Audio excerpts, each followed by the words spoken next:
Hey fam, I'm Sophie, your teacher success champion, and I love helping out my people, you, teachers.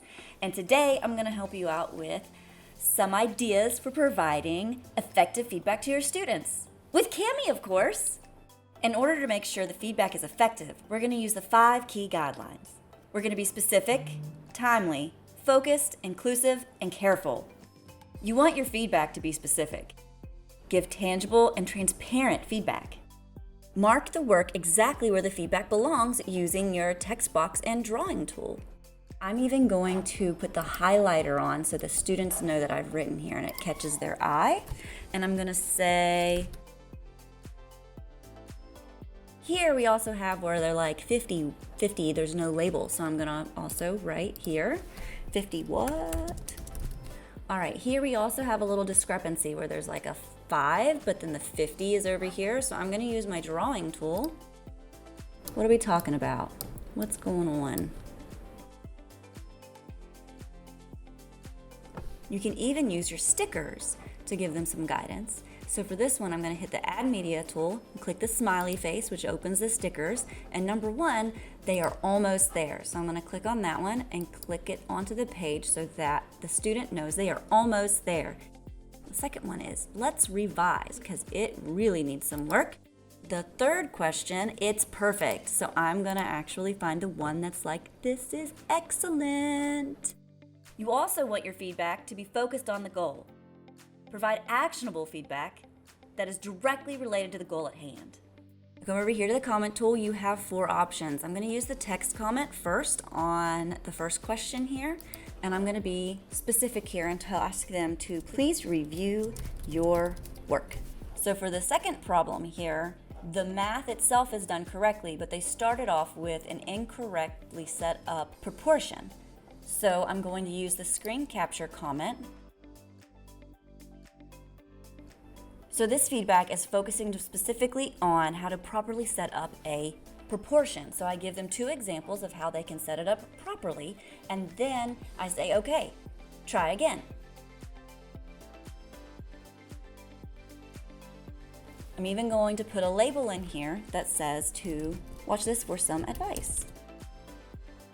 Once I'm done with the screen capture, you want to erase all of your work that you did so that they now have space to rework the problem. Next, you want your feedback to be timely.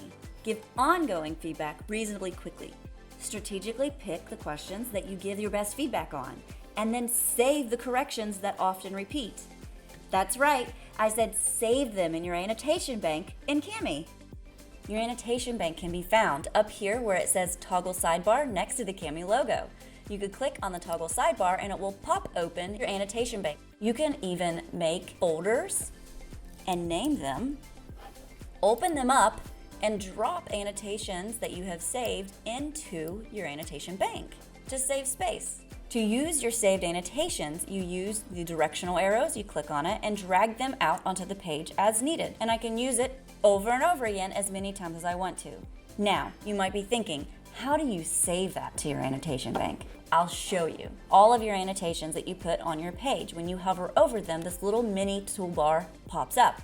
You'll see the exact same file cabinet or moving box. So you can click on that and it will ask you sometimes, depending on the annotation, to save it with a name or just confirm it right out.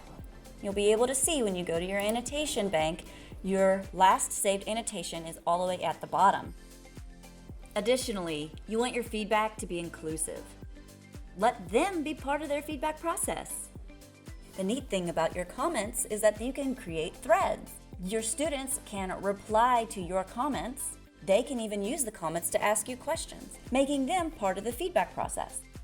Most importantly, you want to be careful when providing feedback. Explain the purpose of the feedback and ensure to students that the feedback is there to help them grow, not to compete with their peers.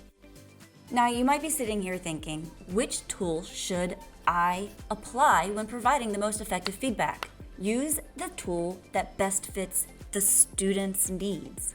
If the student has auditory processing disorder, then if you were to use the voice comment, that feedback would be useless. But if you use the text and drawing tool, then that feedback is going to be more effective. Good feedback could seem like an impossible task, but with Kami, it is totally doable. And remember, you don't have to start with all of this at the beginning. Take baby steps to integrate the 5 key feedback guidelines. And rest assured, we here at Kami, we've got you.